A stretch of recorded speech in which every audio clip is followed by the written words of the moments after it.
अस्सलाम वालेकुम एवरीवन। तो जीआईटी मेडिसिन में हम जो टॉपिक करने लगे हैं that is peptic ulcer disease. आपको पता है कि वैसे भी बहुत दफा आप इस टॉपिक को पढ़ चुके होंगे, लेकिन स्पेसिफिकली जो हमारे पास मेडिसिन में आता है ये एक तो बहुत ज्यादा रिपीट होता है, a very much repeating question है। ठीक है, ये पेप्टिक अल्सर डिजीज दो तीन तरह से ही आता है, दो तीन तरह भी मतलब तरह उसकी एक ही होती है, लेकिन एक चलो दो तीन तरह से वो सिनेरियो मोल्ड करके दे सकते हैं आपको। और सब में वो आपसे तकरीबन जो पूछने का उनका मकसद होता है बाद में आफ्टर डायग्नोसिस, वो यही होता है कि इन्वेस्टिगेट कैसे करेंगे, एच पाइलोराई को इन्वेस्टिगेट खास तौर पे किस तरह करेंगे, एंड मैनेज कैसे करेंगे, ट्रीट कैसे करेंगे। ठीक है, तो यही आपने मेजर बातें जिन पे ध्यान देना है। आप आपको इस टॉपिक को, ये क्योंकि सारे इंपॉर्टेंट टॉपिक होते हैं जो आपको मैं चाहती हूँ, मैं जैसे डेविडसन से ही उनको आपको पढ़ा रही होती हूँ, उसमें आपको पैथोफिजियोलॉजी हमेशा बहुत लंबी लिखी हुई मिलेगी। Never go for that in detail, वरना आपका टाइम सारा जाया हो जाएगा और आपका जो करने वाला काम है वो रह जाएगा। ठीक है, आपने पूरी मेडिसिन में यही चीज फॉलो करनी है कि इन्वेस्टिगेशंस और ट्रीटमेंट पे बहुत ज्यादा ग्रिप बनानी है एंड डायग्नोसिस बनाने पे। और डायग्नोसिस आपका बनता तभी जब क्लिनिकल फीचर्स का आइडिया होता है।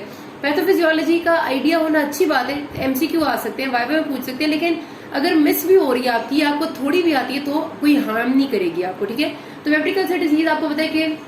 अल्सर जब आपका बन जाता है लोअर एसोफेगस में, स्टमक में, ड्यूडेनम में, इवन जेजनम में, तो सारे एरिया में अगर आपको कोई अल्सर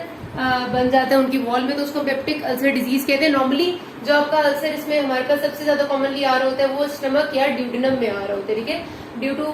डिफरेंट फैक्टर्स, उसके डिफरेंट पॉजिटिव फैक्टर्स है, लेकिन जो आपका ड्यूडेनम से आगे भी अगर जाता है, जेजनम या आइगियम में भी, तो भी वो आपका पेप्टिक अल्सर डिजीज में ही कंसिडर होता है। अच्छा, उसके बाद हमारे पास पेप्टिक अल्सर डिजीज की पैथोफिजियोलॉजी की अगर बात करें, जैसे आप लोगों ने पहले भी ये बात की हुई थी, अभी हम इसमें सिर्फ और सिर्फ जो पढ़ेंगे ना वो गैस्ट्रिक और ड्यूडेनल अल्सर्स को ही पढ़ेंगे, क्योंकि यही हमारे पास सबसे ज्यादा कॉमन होते हैं और इसका ही हमारे पास क्वेश्चन आता होता है। ठीक है, और गैस्ट्रिक और ड्यूडेनल को भी हम एक ही एंटिटी के अंदर पढ़ रहे होते हैं। उसके बाद हमारे पास अगर जरा सा बात कीजिए ना एक्यूट या क्रॉनिक अल्सर्स की, तो आपके जो एक्यूट अल्सर्स होते हैं उनमें कभी भी फाइब्रोसिस का एलिमेंट नहीं होगा। जब आप उनकी हिस्टोपैथोलॉजी करेंगे या पेंडोस्कोपी करेंगे तो आपको कभी भी फाइब्रोसिस नजर नहीं आएगा। ये एक बात आपने याद रखनी है, एमसीक्यू का क्वेश्चन है। ठीक है, कि एक्यूट को क्रॉनिक अल्सर से, पेप्टिक अल्सर से हम कैसे डिफरेंशिएट करते हैं, due to absence of fibrosis. अच्छा,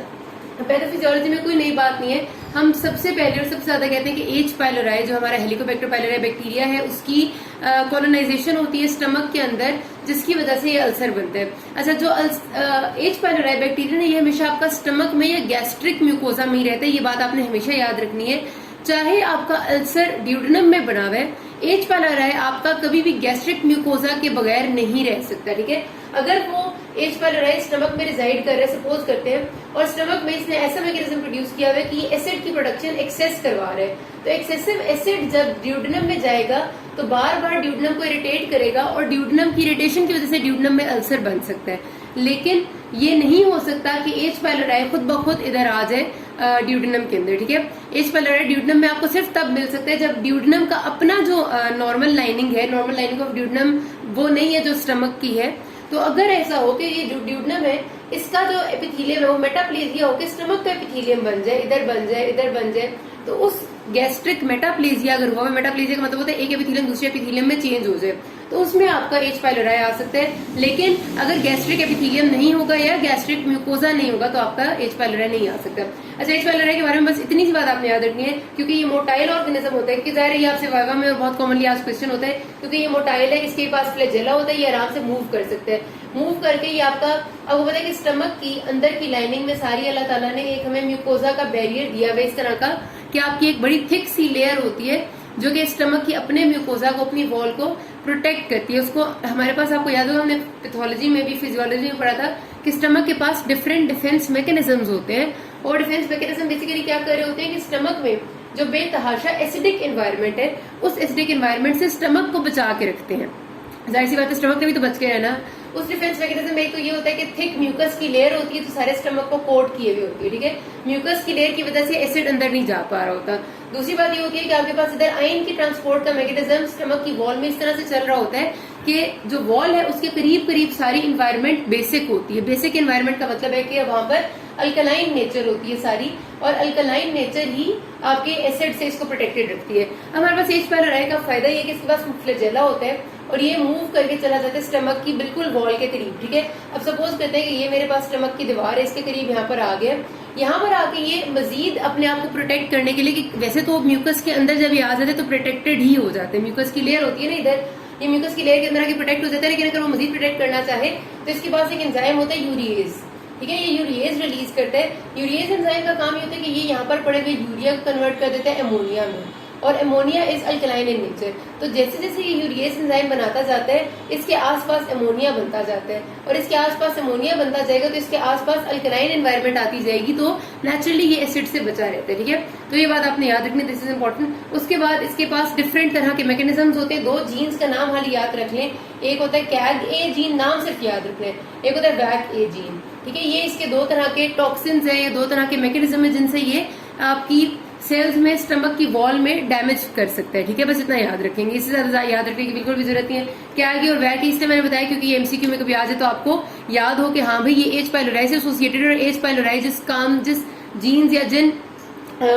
चीजों के जरिए आपका बेसिकली ये जीन्स ही होती है, जीन्स फिर आपके कैग और वैक के टॉक्सिन्स बनाते हैं, तो जिन चीजों के जरिए अपना एच पाइलोराई काम दिखा रहा होता है वो ये 2 है। अच्छा, उसके बाद आपने तीसरी बात याद रखनी है कि हमारे पास ये यूरिएज का मैकेनिज्म बहुत इंपॉर्टेंट है, क्योंकि इसके जरिए हम एच पाइलोराई को स्टमक में डिटेक्ट कर सकते हैं, ठीक है। ये जो यूरिएज रिलीज कर रहे हैं ना, नॉर्मली तो स्टमक में कोई चीज यूरिएज रिलीज नहीं कर रही होती, लेकिन इसका यूरिएज रिलीज करने का मैकेनिज्म इसलिए इंपॉर्टेंट है कि इसकी वजह से हम स्टमक को में इस बैक्टीरिया को डिटेक्ट कर सकते हैं, और उसके डिफरेंट टेस्ट हैं जिनको हम आगे पढ़ेंगे, ठीक है। तो बहरहाल एक जो बहुत इंपॉर्टेंट मैकेनिज्म है जो कि हमारे स्टमक में खराबी कर रहा है वो है एच पाइलोराई। अब एच पाइलोराई अल्सर किस तरह से बनाता है? एक तो ये जीन्स है, जीन्स उसकी स्टमक की वॉल को डायरेक्ट डैमेज करते हैं। इसका अल्सर बनाने का मैकेनिज्म 3 तरह से हो सकता है। एक तो ये होता है कि ये आपके सिंपल ये कि ये आपके स्टमक की वॉल को डैमेज करे, और स्टमक की वॉल को डैमेज करके उस जगह पर आपका ज़ाहिर जब एपिथेलियम डैमेज होगा तो आहिस्ता आहिस्ता वॉल में अल्सर बनने लग जाएगा। एक ये तरीका होता है। इसमें एसिड की प्रोडक्शन नॉर्मल रहती है, मतलब ये एसिड प्रोडक्शन को कोई फर्क नहीं डालता। मैं यहाँ पर आपको जरा से याद करा दूं कि आपको अगर याद हो कि आपकी बॉडी में, अच्छा जी, तो आपकी बॉडी में एसिड प्रोडक्शन का मैकेनिज्म कुछ इस तरह से होता है कि आपकी बॉडी में होते हैं बड़े डिफरेंट तरह के, आप बॉडी के स्टमक में होते हैं डिफरेंट तरह के सेल्स, ठीक है। उन सेल्स का हमने पहले भी जिक्र पढ़ा हुआ है, लेकिन मैं जरा से रिवाइज करा देती हूँ कि आपके पास एक होते हैं जी सेल्स, ठीक है, और एक होते हैं आपके पैराइटल सेल्स, और एक आपको याद होगा आपके होते थे चीफ सेल्स। अच्छा, जी सेल्स का काम ये होता है कि ये आपका इस रीजन में प्रेजेंट होते हैं और ये सिक्रीट करते हैं हार्मोन कॉल्ड एज गैस्ट्रिन, ठीक है। गैस्ट्रिन हार्मोन जब ब्लड में सिक्रीट होता है तो ब्लड वेसल्स के जरिए ये आता है आपकी स्टमक ही की म्यूकोजा में दोबारा, और ये आके पैराइटल सेल्स को स्टिमुलेट करते हैं टू सिक्रीट एसिड यानी HCl। अगर हमारे पास कुछ ऐसा मैकेनिज्म हो जाए कि जी सेल्स ज्यादा स्टिमुलेट हो तो ये ज्यादा गैस्ट्रिन सिक्रीट करेंगे और ज्यादा एसिड सिक्रीशन हो जाएगी, ठीक है। अच्छा, जो चीफ सेल्स है इनका काम होता है पेप्सिन सिक्रीट की, पेप्सिनोजन बेसिकली सिक्रीट करना, जो पेप्सिन में कन्वर्ट हो जाते हैं। इनसे भी हमारा ताल्लुक नहीं है, हमारा ताल्लुक इन 2 सेल्स से। तो आपका एच पाइलोराई एक तरह से ये भी कर सकता है कि ये जी सेल्स की ओवर स्टिमुलेशन कर देते हैं ताकि आपका एसिड प्रोडक्शन ज्यादा हो जाए, और एक्सेसिव एसिड की वजह से आपका अल्सर बनने के चांसेस, खासतौर पे ड्यूडेनम में अल्सर बनने के चांसेस ज्यादा हो जाते हैं। और एक एच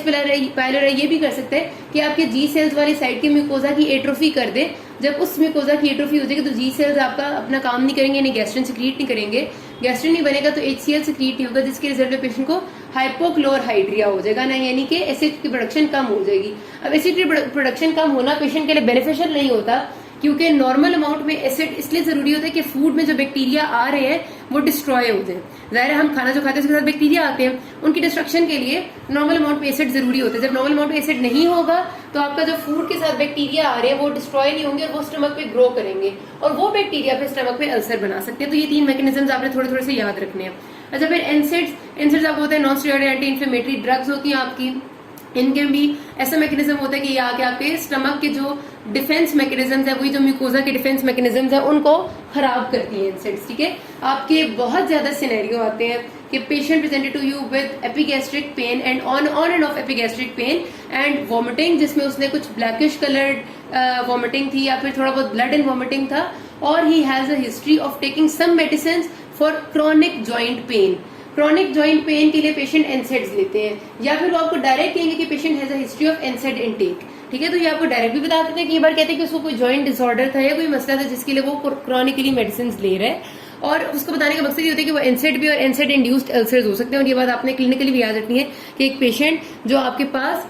किसी भी कभी आपको ऐसा पेशेंट मिले जिसको आपने लॉन्ग टर्म एनसेड थेरेपी पे रखना है, जो कि अक्सर होते हैं पेशेंट्स, तो उसके साथ अब उनको लाजमी तौर पे EPIs देते हैं, यानी प्रोटॉन पंप इनहिबिटर्स, और उसका मकसद यही होता है कि आप उनके स्टमक में अल्सर बनने से रोकना चाह रहे होते हैं, ठीक हो गया। अच्छा जी, तो आपका ये तो हो गया कि आपका एनसेड भी अल्सर, और स्मोकिंग भी आपका डिफरेंट तरह के, बहुत स्मोकिंग के अंदर क्या होता है कितने तरह के कार्सिनोजेंस और कितने तरह के म्यूटाजेंस वगैरह होते हैं जो कि डिस्ट्रक्शन करते हैं। तो आपका जो बेसिकली अल्सर बनता है वो इन तीनों का मिला जुला हिसाब होता है, एक अकेली चीज नहीं बना रही होती, अक्सर औकात ही सारी चीजें मिक्स आ रही होती है। पेशेंट क्लिनिकल फीचर्स क्या होंगे, जो आपके पास सिनेरियो आएगा ना उसमें टिपिकली हमारे पास ये पेशेंट का ये जो याद रखना है आपने वो ये कि एपिगैस्ट्रिक पेन है जो ऑन एंड ऑफ है, ठीक है, हर टाइम नहीं होती रहती, खास तौर पे इट्स एसोसिएशन विद मील्स, खाने के बाद तकरीबन हमेशा ज्यादा हो जाती है। कुछ लोग कहते हैं कि जो आपका स्टमक में अल्सर होता है गैस्ट्रिक अल्सर्स,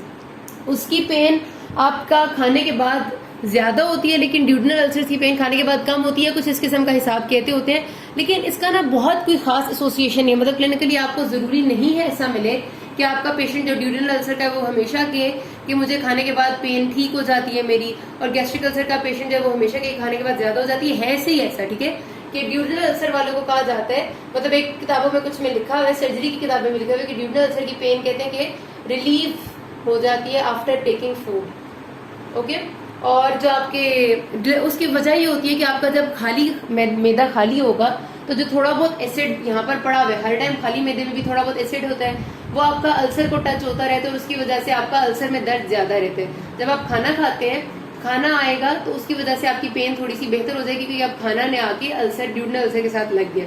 जो गैस्ट्रिक अल्सर्स हैं उनमें कहते हैं कि खाने के बाद पेन बढ़ जाती है क्योंकि ज़ाहिर है स्टमक पे सारा लोड एकदम से आता है, तो उसकी पेन जो है वो जब खाना डलेगा तो लोड ज्यादा होगा, उसके म्यूकोजा को स्टिमुलेशन ज्यादा मिलेगी तो पेन बढ़ जाएगी। बहरहाल इसका ये नहीं, मैं कोई क्लिनिकली ऐसा 100% नहीं होता। अच्छा, बहरहाल पेशेंट की जो आपके पास सिनेरियो में आएगा एपिगैस्ट्रिक पेन है, ऑन एंड ऑफ है, मील्स के साथ खासतौर पे एसोसिएशन है कि खाने के बाद ज्यादा हो रही है नहीं हो रही, ठीक है, या वो सिर्फ कहते हैं एसोसिएशन विद मील्स, और उसके साथ उसको कभी कभी वॉमिटिंग होती है और वॉमिटिंग में उससे शायद कभी खून भी आए, या फिर अभी जब आपके पास आया अक्सर आता है कि patient presented in emergency with vomiting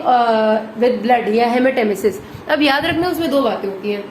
अगर पेशेंट बहुत सिवियर हेमेटेमेसिस के साथ आया इमरजेंसी में और उसके साथ वो आपको बता रहे हैं कि उसका बीपी भी ड्रॉप किया हुआ 90/60 है और उसकी पल्स रेट इंक्रीज हो गई 120 बीट्स पर मिनट, अब इसका मतलब है कि पेशेंट को सिर्फ पेप्टिक अल्सर डिजीज नहीं है, ये उसका परफोरेटेड पेप्टिक अल्सर है, क्योंकि सिवियर हेमेटेमेसिस का मतलब होता है कि उसकी परफोरेशन हो गई है, बीपी उसका बहुत स्लो जा रहा है और पल्स इंक्रीज हो रही है, इसका मतलब है कि परफोरेशन की वजह से पेशेंट शॉक में जा रहा है। तो तब आपने लिखना है gastric perforation of a peptic ulcer disease leading to shock, पूरी बात लिखनी है। अगर आपसे सिंपल कहते हैं कि patient presented you with epigastric pen which was associated with meals and he has a history of एनसेड intake, और आपने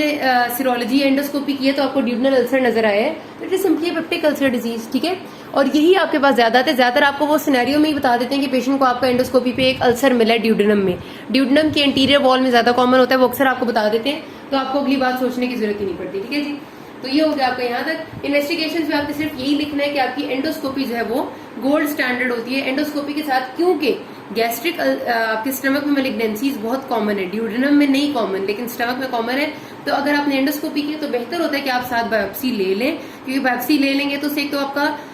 मैलिग्नेंसी का चांस जो है वो आप रूल आउट कर लेंगे जब आप बायोप्सी करेंगे और हिस्टोपैथोलॉजी चेक करेंगे, और दूसरा अगर एज पायलोराई होगा तो आप उसको भी डिटेक्ट कर सकते हैं, ठीक है। तो एंडोस्कोपी पे आपको अल्सर नजर आ जाते हैं, endoscopy is the gold standard. अब आपने एज पायलोराई को खास तौर पे डिटेक्ट करना है तो उसके क्या टेस्ट हैं, ये आपके पास अलग से क्वेश्चन आता है, डेविडसन में बाकायदा इसका टेबल बना हुआ है, उसी टेबल के हिसाब से आपने लिखना है। कुछ टेस्ट आपके नॉन इन्वेसिव होते हैं और कुछ टेस्ट आपके इन्वेसिव होते हैं फॉर डिटेक्शन ऑफ एज पायलोराई। जो नॉन इन्वेसिव टेस्ट हैं उनमें सबसे पहले आपका आता है कि आप सिंपल ब्लड में सिरोलॉजी कर ले, ठीक है, मतलब आप ब्लड में एंटीबॉडीज अगेंस्ट एच पायलोराई चेक कर ले, पहला टेस्ट ये हो सकता है, ठीक है। हर टेस्ट के अपने फायदे नुकसान आते हैं, इतना डिटेल में आपसे कोई नहीं पूछता, बस टेस्ट का नाम पता होना चाहिए और ये कि उसमें क्या हो रहा है। तो सिरोलॉजी हो सकती है, नॉन इन्वेसिव है क्योंकि इसमें आपने इन्वेसिव नॉन इन्वेसिव मतलब आपको सिर्फ ब्लड से करनी है ना, आपको एंडोस्कोपी की जरूरत नहीं पड़ेगी। दूसरा होता है कार्बन 13 यूरिया ब्रेथ टेस्ट। इसमें आप क्या करते हैं कि आप पेशेंट के अंदर यूरिया इंजेक्ट करते हैं, जिसमें यूरिया के अंदर जो कार्बन होगा ना, होता है यूरिया का एक जो मॉलिक्यूल है उसके अंदर कार्बन होता है, कार्बन एटम होता है, उसके अंदर जो आप कार्बन डालते हैं वो रेडियो लेबल्ड कार्बन 13 होता है। उसका मकसद ये होता है कि यूरिया जब बॉडी में जाएगा तो बॉडी में जाके अगर एच पायलोराई प्रेजेंट है तो वो यूरिएज रिलीज करेगा, यूरिएज एंजाइम जब वो रिलीज करेगा तो जो हमारा कार्बन 13 लेबल्ड यूरिया है वो कन्वर्ट होगा अमोनिया में, और उसका फायदा ये होगा कि वो अमोनिया में जब कन्वर्ट होगा तो अमोनिया में जो कार्बन होगा वो कार्बन 13 लेबल्ड होगा, यानी रेडियो आइसोटोप होगा। और अगर पेशेंट जो अब ज़ाहिर अमोनिया आपकी ब्रेथ में रिलीज होता है, मतलब आप सांस जब बाहर निकालेंगे तो वो बाहर निकलेगा, तो अगर आपको पेशेंट की ब्रेथ में रेडियो आइसोटोप फील हो रहा है कार्बन 13, इसका मतलब है कि पेशेंट के अंदर यूरिएज एंजाइम है, क्योंकि नॉर्मली नहीं होता। तो इसका मतलब होगा कि पेशेंट के अंदर एच पायलोराई बैक्टीरिया है, ठीक है। तो सारी कहानी carbon 13 level uric breath test की होती है, ये भी नॉन इन्वेसिव टेस्ट होता है। और उसके साथ आपका हो सकता है कि आप फीकल एंटीजन टेस्ट करें, यानी आप पेशेंट की फीसेस में एच पायलोराई को टेस्ट करें कि अगर आपका वो स्टमक में है तो थोड़ा बहुत फीसेस में भी एक्सक्रीट हो रहा होता है, हो सकता है आपको मिल जाए, ठीक है। ये होते हैं नॉन इन्वेसिव। इन्वेसिव में वही बात है, सबसे पहले कि आपने एंडोस्कोपी की और आपने बायोप्सी ले ली, और बायोप्सी को आप हिस्टोलॉजी यानी हिस्टोपैथोलॉजिकली देख रहे हैं टिश्यूज को, तो आपको नजर आ जाएगा। एक तो ये होता है, एक आपका इन्वेसिव टेस्ट होता है रैपिड यूरिएज टेस्ट, वो भी एक आपका टेस्ट होता है जिसमें आपको इन्वेजन करनी पड़ती है, उसकी डिटेल में जाने की जरूरत नहीं है। एंड देन आपका ये है कि आपने लिया उसका जो बायोप्सी लिया उसका आप कल्चर लगाएं और कल्चर पे आप एच पायलोराई को चेक करें। ये सारे टेस्ट आपने लिखने होते हैं, ये आता होता है क्वेश्चन, बहुत ज्यादा आता है, ठीक है, आपने भूलना नहीं है इसको। एंड देन आपकी मैनेजमेंट क्या है, तो सबसे पहले आपका जो सबसे ज्यादा आपसे पूछते हैं वो ये कि एच पायलोराई की रेडिकेशन थेरेपीज क्या है, तो उसमें आपने याद रखना है आपकी सबसे पहली जो सबसे कॉमन होती है वो ट्रिपल थेरेपी है, उसको आपने बिल्कुल भी नहीं भूलना, और इसी तरह याद रखना है जिसमें आपकी एक पीपीआई होती है और 2 आपकी एंटीबायोटिक्स होती है, इस वजह से उसको हम ट्रिपल थेरेपी कहते हैं, ठीक है, ट्रिपल थेरेपी रेजिमेन। उसमें जो आपकी पीपीआई कौन सी होती है, प्रोटोन पंप इनहिबिटर, उसका काम ये होता है कि वो एसिड की प्रोडक्शन को डिक्रीज कराती है। तो ट्रिपल थेरेपी में हमारे पास है लैंसोप्राजोल, ठीक है, आपने लिखना है, ड्रग का नाम लिखना है, लैंसोप्राजोल आप लेंगे और हमेशा खाने से पहले लेंगे 30 मिलीग्राम, ठीक है, खाने से पहले 30 मिलीग्राम 2 टाइम्स डेली कर लें। और उसके बाद आपके साथ 2 एंटीबायोटिक्स देनी होती है, वो एक एरिथ्रोमाइसिन देनी होती है और दूसरी होती है आपकी या तो आप एमॉक्सिसिलिन देते हैं, और अगर पेशेंट को एलर्जी है एमॉक्सिसिलिन से तो आप मेट्रोनिडाजोल दे देते हैं। ये दोनों अलग ग्रुप्स हैं, एमॉक्सिसिलिन आपका ग्राम पॉजिटिव के अगेंस्ट है और मेट्रोनिडाजोल ग्राम नेगेटिव के अगेंस्ट मेनली होती है, लेकिन ग्राम पॉजिटिव को भी इफेक्ट करती है, ठीक है। बहरहाल आपने ट्रिपल थेरेपी में ये लिखना है, लैंसोप्राजोल लिखना है, क्लेरिथ्रोमाइसिन एंड एमॉक्सिसिलिन और मेट्रोनिडाजोल। डोजेज लिख देंगे तो अच्छी बात है, क्लेरिथ्रोमाइसिन 500 मिलीग्राम दिन में 2 दफा होती है, एमॉक्सिसिलिन 1000 मिलीग्राम दिन में 2 दफा होती है, तो लिख देंगे तो अच्छा होगा। अगर पेशेंट इस थेरेपी से रेजिस्टेंट है तो एक और हमारे पास ट्रिपल थेरेपी होती है जिसमें हम लैंसोप्राजोल को चेंज करके इसकी जगह कर देते हैं ओमेप्राजोल, ये भी आपका पीपीआई है लेकिन दूसरा है, ठीक है। ज़ाहिर ग्रुप चेंज करने से अक्सर पेशेंट को फायदा होता है। और आपकी क्लेरिथ्रोमाइसिन, ये तो आपकी अलग ड्रग ग्रुप था, इसकी जगह हम करते हैं क्विनोलोन्स, हम लीवोफ्लॉक्सिसिन ले आते हैं, सिप्रोफ्लॉक्सिसिन, लीवोफ्लॉक्सिसिन वो वाला ग्रुप ले आते हैं, तो यहाँ लीवोफ्लॉक्सिसिन ले आएंगे और तीसरा हम वही रहने देंगे। तो एक ये होता है जब पेशेंट इससे रिस्पॉन्ड ना करे तो हम यहाँ पर ये करके देखते हैं। अगर पेशेंट इससे भी रिस्पॉन्ड ना करे तो फिर आपके पास होती है क्वाड्रिपल थेरेपी, जिसमें आप 4 ड्रग्स देते हैं और उसका नाम होता है कि आप उसमें एक देंगे प्रोटोन पंप इनहिबिटर यानी ओमेप्राजोल दे दिया आपने, ठीक है, ओ से, फिर आप देते हैं बिस्मथ सैलिसाइलेट बी से, और उसके बाद आप देते हैं यहाँ पर एरिथ्रोमाइसिन, एरिथ्रोमाइसिन आपकी मैक्रोलाइट ग्रुप की आती है ई से, ठीक है, और उसके साथ आप मेट्रोनिडाजोल देते हैं। तो आपकी ये वाला क्वाड्रिपल थेरेपी होती है जिसमें आपको 4 ड्रग्स देनी पड़ती है, इसमें बिस्मथ वाली ड्रग भी आती है। आपको जब वो पूछेंगे कि एच पायलोराई की रेडिकेशन थेरेपी क्या है या फिर एक गैस्ट्रिक अल्सर जिसमें एच पायलोराई शामिल है उसको कैसे आपने ट्रीट करना है, तो उसमें आपने ये तीनों बातें लिखनी है कि फर्स्ट ट्रिपल थेरेपी है, अगर पेशेंट रेजिस्टेंट है दूसरी थेरेपी है, अगर उससे भी रेजिस्टेंट है तो क्वाड्रिपल थेरेपी है। मकसद इन सबका क्या है कि आपको पता है ये जो एंटीबायोटिक्स हैं ये आपके उसके लिए एच पायलोराई के लिए, और जो प्रोटोन पंप इनहिबिटर्स हैं वो साथ इसलिए हैं ताकि हम